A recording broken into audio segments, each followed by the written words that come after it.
My name is Fran, and I serve as the president of the Traditional Path Society here in Grand Prairie. We are a registered nonprofit society. We've been here for about 4 years, active in the community. And I guess to explain the program or the vision, I'll tell you the vision of our society and what that should answer what it is we're trying to accomplish. And the vision of the Traditional Path Society is to encourage the traditional and creative expression of First Peoples culture within our community. We define our community as all of Grand Prairie, all people. We encourage all people that want to explore the culture. So we're not limited to our own community of Native people. We want all people to engage and share and vice versa. We're very grassroots. We're 100% volunteers, and we have 4 paths that we use to share what we can about culture within the community of Grand Prairie. We have what we call the dance path. We have traditional dance, powwow dance nights every week. We've done that for 4 years now. We have a men's path that does the men's drumming group on hand drums and powwow, the big drum. They come and they support our dance group every week, so they work together. And we encourage all men that are able, that are clean, sober, able to sit at the drum in a good way. If they want to participate, they can come and do that.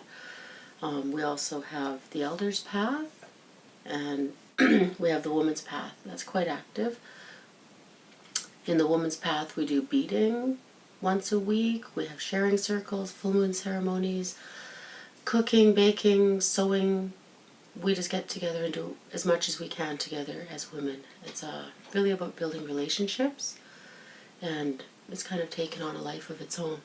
So those are the paths that we use to kind of share what we can in the community around culture. I'll step back a little bit and tell you why we formed this society. What happened. We didn't intend on having a society. At the time, my son was finishing the Aboriginal Head Start program, and he had started dancing. He was starting with grass dance at the time, and he was very involved in that. He really enjoyed it. I enjoyed it. It was exciting. We had always went to powwows, but this was different because now he was engaging, and it was fun. But then when he finished Head Start, he was 4 years old, and there was nowhere else for him to go in Grand Prairie for dance. There was just simply no place for him to go and continue with that, with other people. So a friend of mine, Monique, who was finishing her employment at the time at the Head Start program, we got talking, and we said, well, why don't we just start a dance group and see what happens? So we did. We put it out there in the community. We said we're going to meet on this night. Come. We paid the fees for the rent ourselves. We collected bottles. We did all kinds of things. And people came. A lot of people. We had a whole room full of people. Grown-ups, old people, young people, a lot of kids. And they've now been coming for 4 years. We've grown, of course, and gotten more organized. But it really showed that there was a need for this, and people wanted to do something. So from there, we ended up saying, well, let's have a society. We can do other things. We had all these ideas, so that's how the society came to be. And we're fully 100% volunteers from the community, doing things that we think the community is interested in and what the community tells us they want. In terms of activities, we have pipe ceremonies and solstice. We honor the seasons 4 times a year. That has been going on for 4 years. We do as much ceremony and teachings as we can in the community around protocol, different things like that, different workshops. And these are, activities that we engage in. Well, I think that we lie within education in a different manner than the school system, of course. We are very grassroots. So I believe that it's been mentioned a few times that we should be interviewed and part of this process because we are extremely 100% grassroots. We have Something that makes us unique is we have no mandate. We've chosen that very, very clearly, that we do not receive funding or all of these types of things that will tell us what to do and how to do it and when to do it with how many people. We don't want that. We prefer to just run with the belief that ceremony and culture happen whether we have money or not. And we've proven this to be so, excuse me, over the past 4 years by continuing to do what we do without a lot of money. So the fact that we don't have a mandate, we do not have a fixed office location, we are very free to float around as we need to and do what we need to when we need to, makes us very accessible, I guess, in that we aren't held up on schedules and timing and all these things with other organizations. I guess to get back to the question, what makes us an example of excellence? I think the answer to that is everything that we do is coming from our hearts because we want to do it. We're not receiving monies in any way, shape, or form to do what we do. We do it because we care. And that is the true nature of teaching, of passing what you can on to the next person. That, to me, makes it excellent. The fact that people have been sharing their time from the community to attend our events and support us and let us know what they would like to see happen that shows me something has happened. I think that because we are non-profit, it kind of keeps us in the realm of money is not a factor that isn't engaging us or compelling us to do anything. I think that keeps us really grassroots, and that's what makes us excellent. I think for us, a measure of success is in what you physically hear and see others doing that they didn't do before. You know, a good example is when we first started having pipe ceremonies, for example, in our society. We first started offering those in the community, and we have protocol to follow, of course. One of the very important things is women must not participate if they are having their moon time or their womanly time of the month. And it is also expected that, excuse me, women wear full-length skirts, floor-length skirts. And these are some of the protocols that are necessary if you want to engage with the pipe ceremony. And in the very beginning, we had a lot of people come, a lot of attendance, but people didn't know that, so we had to really be clear about it at the door. Talk about it, tell people you need a skirt. As a matter of fact, we had lots of skirts with us to give people because this would happen. Women. And now we were just discussing it that at the last solstice we did here in December, that wasn't the case. We didn't need to give anybody a skirt. They had them. They understood. It was known. So to me, seeing that happen means that we had a bit of an impact in sharing information with people, and that they took that information and now they're using it, and not just with us. That information is shared so that they can, when they want to attend other things, now it's known why and what they need to do. And that's just one example. Another example is when we have the feast. It's expected that people bring their own utensils and feasting dishes and containers and cups and stuff. The reason being that you need to be prepared for ceremony is what we promote and we teach, and to protect Mother Earth. Why should we use plastic spoons and cups and all of this, right? People can just bring recyclables. So in the beginning we were quite nervous about that because people wouldn't know to do that. They would just come expecting that there be utensils. We made it very clear in our posters and our conversations, Facebook, all of this. This is the expectation. And now, 4 years later, very few people come that don't have that preparation with them of what they need for ceremony. So that, to me, is measuring success Also getting feedback from the community, people contacting us, asking to be part of the beading group, asking questions. Who can I talk to if I would like to attend a sweat? Who do I talk to about this? We get a lot of communication back and forth, just information sharing. And that to me is a measure of success. And also watching the young people, or all of the dancers really, the ones who are engaging and starting with us 4 years ago. They were little people at the time, and now they're quite a bit bigger. And to watch their progress in their regalia, expressing who they are, their dance steps, their commitment, they're going to powwows and different places. They're being asked to perform through the society, to share our culture within the community and at certain events.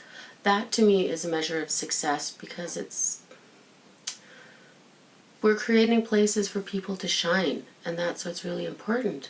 You know, that these kids have these opportunities to get out there and be proud of who they are, and by them doing that, they keep coming to dance every week. They keep doing that. To me, they're proud, and that is a measure of success. You can't get better than that with children, when they're doing something because they want to. There's so much more to culture than powwow, of course. That's a very social aspect of things, but it's an expression, a creative expression of the people that can communicate so much when it comes from the heart. And I like to think our children and other dancers of all ages are doing that. They're learning of the protocols. They're learning a lot of things by coming each week and continuing to come. So that's a measure of success. Indigenous education, there's a lot of answers to that, because there's a lot of forms of education. It is certainly not naturally part of the system we have in place now. That's a colonized version of education, the Western version, and it's where we all have to fit in. But it's very confining. I think Indigenous education is very touch, taste, feel. You need to be experiencing whatever it is you're trying to learn for it to stick, and for it. The best way to teach is to teach somebody. The best way to learn is to teach somebody. That's the natural education. That's like people teaching the young people. They learn more, the kids learn, it gets passed on by showing hands-on stuff. That's huge, huge component. People need to have a place to shine, to show what they've learned. That's important. I think Indigenous education needs to involve our own voices in dictating things to ourselves, setting standards. That's a very big question, and I think that our group is providing education. You see, there's very many levels of people, different types of education needed. We can't just say Indigenous education, because we have all these groups that have happened in society for various reasons. We have people that have always been engaged with their culture. They've always been there. They speak their language. They're there, right? We have that group of people. And we have people that have never been in their community. They have no access for various reasons. There's the residential schools, there's foster systems, there's all kinds of things. But for whatever reason, they've never been in their own communities or engaged with who they are. What they need to learn around culture is very different than the people who've always had access to it, you know? And then we have the people that are surrounded by culture but have never been encouraged. They didn't know, they had no way of plugging in.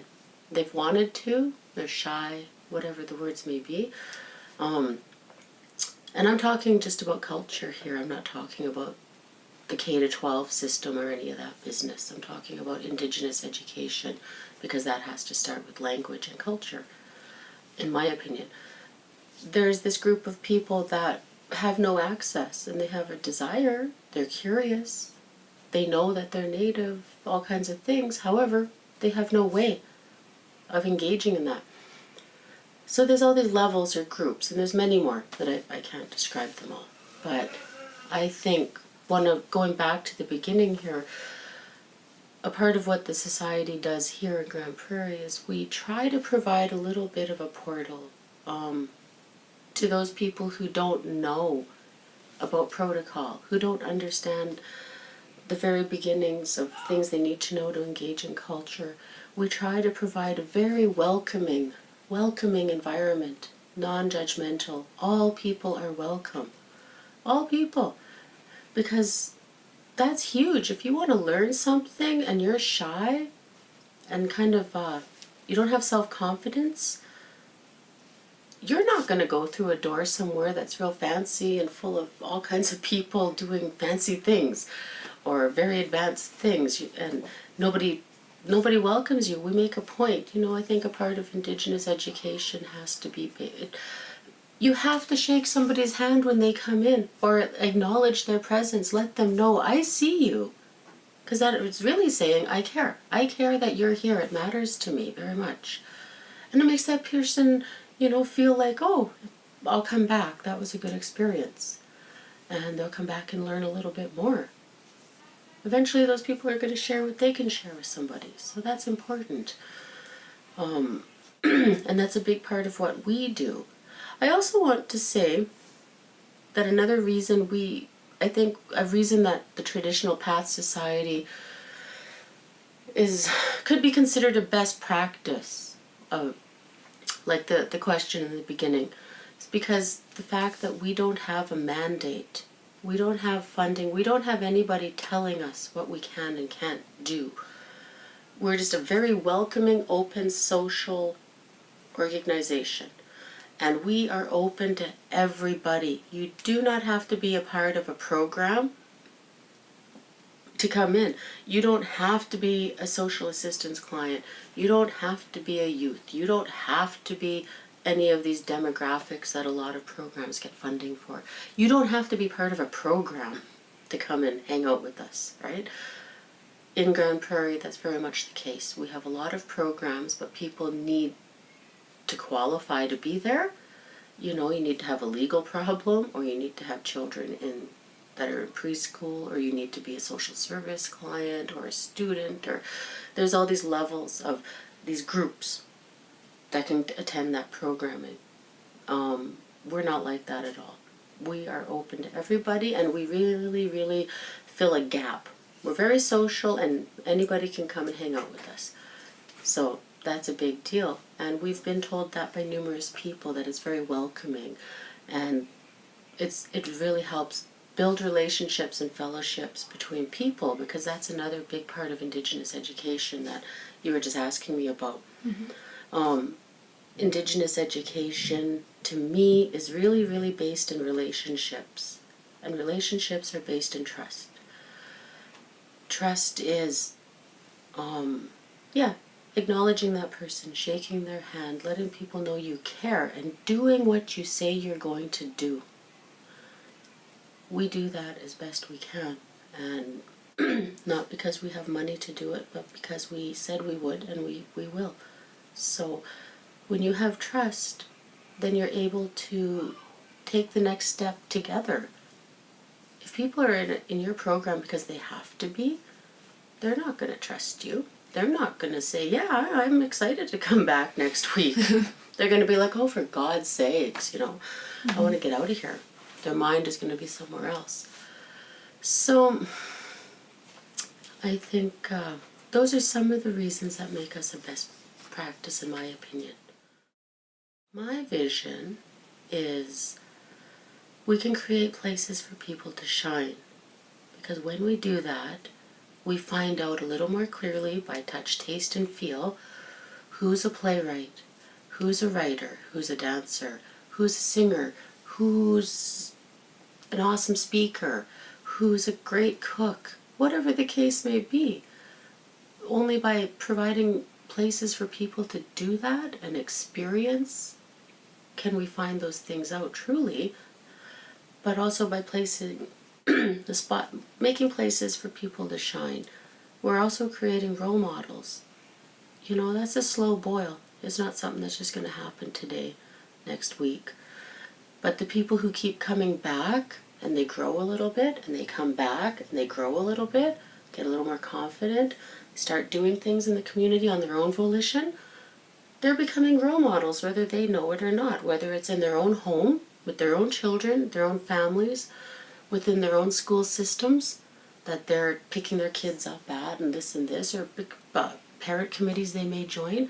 They are becoming role models and spokespeople of our people within the community.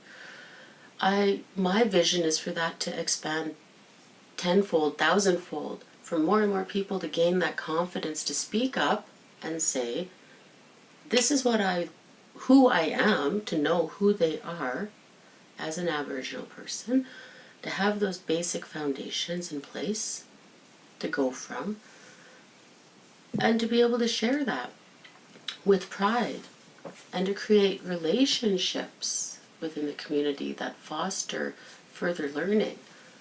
I think we really need to be done with this colonized version of education that's happening. I agree. I'll give you a really good example of how it exists, and it's in my life. I am the first generation in my family. I'm from Sturgeon Lake Cree Nation. That's where my family is. I'm the first generation away from the residential schools, and I'm the first generation to not speak my language. That's huge. That didn't truly hit me until later in my life, how significant that really is. I thought I had no reason to talk about those things because I didn't experience it, I wasn't there.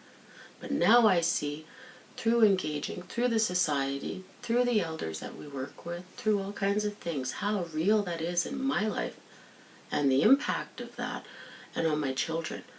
That's a big deal. So it compelled me to realize our culture is based in language. The language holds the culture. Without the language, that's why they tried to get rid of it. There's nothing that's you can really get engaged in truly. You can just be surface or an outsider. And if you only listen to the English version, you'll remain an outsider in a way. So it compelled me. It compelled me, I've always been around Cree all my life. I can understand some, but I really wanted to go down that road and start learning more. So originally I tried to take a course in my 20s. I was too shy. I quit. As soon as somebody made fun of me, I just slid away, never went back. 20 years later, I'm still in the same boat. Here I am. Now I have kids. I'm going to go take a course. So I went to the college, and I took university level introductory Cree 1 and 2. And I got 80s and 90s. I got fabulous marks. And I'm still in the same boat I was. I don't speak Cree. To me, people pat me on the back and say, you're awesome. Wow, you did a good job, with that Cree. And I was really, at first, I was like, yeah, okay, that's great. But then I really realized, you know what? That is just an example of how colonized I am. I am a really good student of the Western system. That's what I am. I can memorize things real good. But did I actually come out of there being able to speak?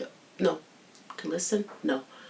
Because those key elements of experience, living with people who speak Cree, engaging, touch, taste, feel, that was missing because it was based just like you would take a French course. The same paradigms, the same all of that stuff. So to me, that's a really big example of what needs to change, is how we present. If we want to include culture within the school systems that our children are forced to participate in, then we need to make sure that it's appropriate and dictated by the people, our people. So I ended up taking another course here recently, and it was a 12-week introductory Cree, conversational Cree. Through the society, we put this course together. Well, we didn't put the course material together. We brought in the lady, the instructor, who was born and raised fluent Cree, lived a life, still lives a traditional life. She was the instructor, and we agreed on her direction, because she's the one who knows. This needs to be based in the Cree sound system. That's it. Nothing more, no paradigms, no verbs, no active, inanimate, and all this, no. It is simply based in the sound system, understanding how the language sounds when you hear it. And it was just as long as that introductory Cree first semester one at the college, for example, 12 weeks. I walked away from that course with so much more in my, not my mind, in my heart, because I really learned each class. There were stories shared, traditional stories. There was Cree teachings, culture, protocol. Why do we say what we say? Why is this important? Those things were really broken down from a cultural point of view. Me and the rest of the group that participated walked away with so much more that we can share with our families than we did from the westernized version of that course. So to me, that's what needs to happen in the next 10 years. My vision, to make that the people creating the programming for themselves and teaching it, people from our region. We're Woodland Cree people here. We're not from the south, we're not from the east. We're Woodlands Cree. We have our own way of speaking that's different than the south. We're all equals as human beings, of course, but our language is a little different, so we need to be sensitive to that when it's being taught in which region. Not a blanket approach that all of Canada gets the same introductory course, because that doesn't work, not for our group. That's my vision for the next 10 years, is to create role models, people who are doing things on their own volition and creating places for other people to see them, and that are all education needs to be based in language. There needs to be a resurgence of that from the government, from our own people, from our own knowledge holders, from everybody, educators, about including the language as much as possible, because that's massive. What happened to our language was just massive destruction, but it's not gone. We're still here, and so is the language, so we might as well do the best we can to bring it back for people to truly learn and engage. That has to be the starting points when we're considering Indigenous education in my mind. I'm not thinking we need to be so concerned with formulas and books and the curriculum as it sits and how we can incorporate education into it. We need to bring people out of that system into the real world to engage with culture in a real way. Well, we need people that are willing to commit themselves, that are willing to commit themselves either as knowledge holders that are willing to share and continue sharing as much as possible. And we need people willing to commit to listen. You know, all communication takes a listener and a speaker. There has to be a two-way thing here. And we need people that are willing to hold those roles and take them very seriously. Financial, considerations aside, people that are very grassroots, that are doing it because they want to, that seems to me the ones that stick in there and continue on because they truly want to from their heart. It's not for money. And that's important. And just gaining momentum and sharing our message. Money is important. It is necessary. It's the world we live in. But our focus cannot be on that. It needs to be on what we can do and building on our successes, creating more and more places for people to shine, to share, and excite people. People need to get excited. To me, that's really a big part of what has to happen. People need to care. People do care. I don't mean it that way. People care. But people need to not be afraid to come out and cause a ruckus and get excited and do things and dream big and think, oh, can't we do this? Let's do that. And just start creating things. Anything's possible if you want to do it. There's always enough. There's always enough for things to happen. So I think that's my vision. I think that's what I think is the biggest thing that's needed, is people that are committed and willing to share and willing to learn and willing to just keep going. ahead, and speaking up, and people being confident enough to stand up and say, I don't agree with the existing school system, for example, and having a place for that opinion to be heard and taken seriously. So our children are not walking away, and the parents feeling intimidated, feeling traumatized, feeling less than, feeling like they're bothering people, or embarrassed because the people they happen to be talking to aren't willing to listen. You know, we need people that are willing to listen, and but mostly we need people in our own community that are willing to voice and able to voice these things, you know, to actually be heard and find a way for it to benefit the kids in the school system. So our little society is just a very small piece. We're more of a social group here in Grand Prairie. However, we have done a lot to share what we can to get people excited about learning more about who they are as Native people. You know, wow, I didn't know that. I didn't know this could happen, or that's why this, or learning about tobacco, or whatever it is that we may be trying to share. We've had rattle making workshops, we've had skirt teachings, teepee teachings around traditional parenting and family units, the pipe, different ceremonies. And all of that was conducted without money, right? Yeah, absolutely. We don't have funding for this stuff. We try to make things as free of charge as possible, and we get a little bit of money from here and there, or we fundraise. That's what we do. We'll go volunteer ourselves to raise some funds, and when we get those funds, it goes directly into the people, into the programs. None of us board members get paid or honorariums or any of that. We've done beading workshops, and we've had people tell us how our activities, or them engaging in our activities, has directly impacted their lives. How it's helped them in creating fellowship and relationships, and a desire to teach their children what they've learned. So that it goes back to that measure of success when you're sharing and it's truly being passed on. Because only from one person who trusts the other person can knowledge truly be shared, right? From the heart, not just the mind, from the heart. So there's a lot of things that we could continue talking about. I'm not too sure what else to say.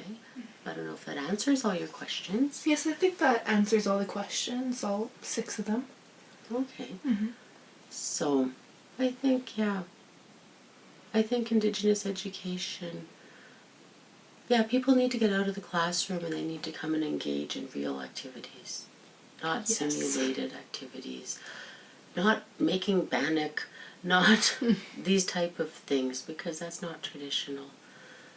Land-based teachings, getting people out of the classroom to come and experience whatever it is that happens to be on the curriculum. That is how people remember stuff, and that is how they truly feel it. Native people and non-Native people, that's how they remember it, by experiencing it. So that it has to be very touch, taste, feel, very experiential, to be real and valid. And language needs to be included as much as possible. So for the Traditional Path Society, again, I'd say we are here to encourage. We don't force, we're not mandated, any of that. We simply encourage the traditional and creative expression of First Peoples culture within our community. Creative expression is something we didn't talk about a whole lot, but that's where, storytelling and creative dance and a whole bunch of other activities can fall in there for people to express what they've learned, what they want to share. We haven't done a whole lot in that respect, but I'd sure like to create, to see our society grow where we can create that platform for people to express things in various ways. And that's important. People can't walk around being so serious and traditional 24/7. They need a place to be expressive. And we'll see what happens with that.